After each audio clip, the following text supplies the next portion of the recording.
Към нас се задава една епидемия, която е с невиждана ярост до сега в човешката история. Нарича се глад. Държавата отчита нов пик сред безработните само за изминалото денонощие в бюрата по труда у нас.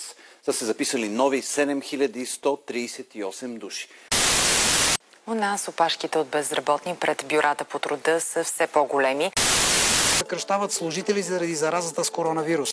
Господин Борисов, България потъва. Икономиката ни е в разруха, предстоят глад и мизерия. А след тях обикновено следват бунтове, анархия и метежи. Господин Борисов, моля ви, вслушайте се в тези 3 съвета, които ще спасят човешки животи и които могат да спасят и вас.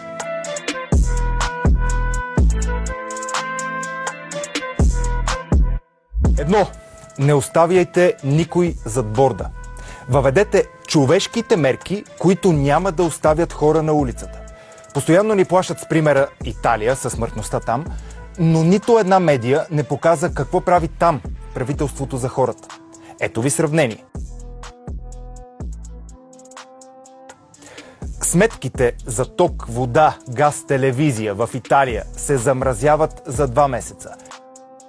В България плащаш или ти ги спират веднага.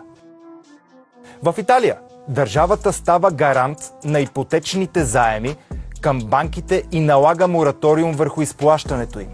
В България плащаш или ти взимат апартамента и оставаш на улицата. В Италия замразяват плащането на всички данъци за 2 месеца. Тук такова нещо няма. И само да е казал някой, че не може да си го позволим. Моля, Италия е страна с дълг от, забележете, 2 трилиона 358 милиарда евро, което е 134% от техния брутен вътрешен продукт. Многократно над нашия. И пак си го позволяват. Защо? Защото е в името на хората. Не на фискалния резерв, не в името на еврозоната, в името на физическото оцеляване на хората, на живота им. 2015 година ви припомням, че вашето собствено правителство, господин Борисов, и без коронавирус, изтегли заем от 16 милиарда лева. Някой нещо да е видял тези пари?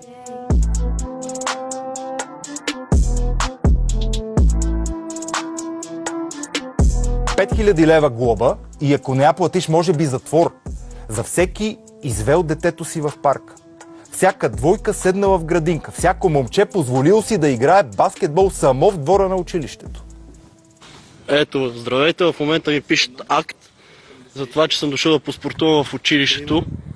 5000 лева. Ще не искат? Как това 20 годишно момче или който и да е ще си позволи тези пари? Създали ли сте условия хората да могат да плащат такива глоби, т.е. да имат такива приходи на първо място? Или това директно ги обрича на банкови дългове, изплащане с години и мизерия? Хиляди вече изгоряха. И един пример ще ви дам. Глобата във Франция за същото е 260 лева, 135 евро. Да плащаш с СМС за правото да излезеш от вас. Е възможно да има и такъв вариант, като например с СМС уведомяване по принципа на зелената и синята зона. С СМС уведомяване по принципа на зелената и синята зона. Извинявай, но самата идея за това да си помислиш изобщо да предлагаш такова нещо, това е такава низост, такава гавра. Държавата да изкарва пари от твоите стъпчици навън, от дишането на въздух. Частният оператор да изкарва пари. А ти пък, ако не можеш да си позволиш лукса, СМС-а, да гниеш у вас. И още. Сирените на Националната система за ранно предупреждение в цялата страна да бъдат използвани в борбата срещу разпространението на коронавируса. През нея може да бъде излъчвано съобщение хората да си останат вкъщи. Чувате ли? Да ни вият с сирените. Все едно, че война има, че ни нападат. Като на стадото овце, каквито вече май сме станали. Изпрете с глупавите увеличения на заплатите си. Това дори не го коментирайте. Спрете с иди ми, дойде ми дали са задължителни маските или не. Спрете с извънредните брифинги в 12 през нощта, че някой депутат хванал вируса. Голяма новина. Много важно. Все едно някакво божество се е заразило и трябва на всички да ни пука. Не ни пука. Не сте специални. Разберете го.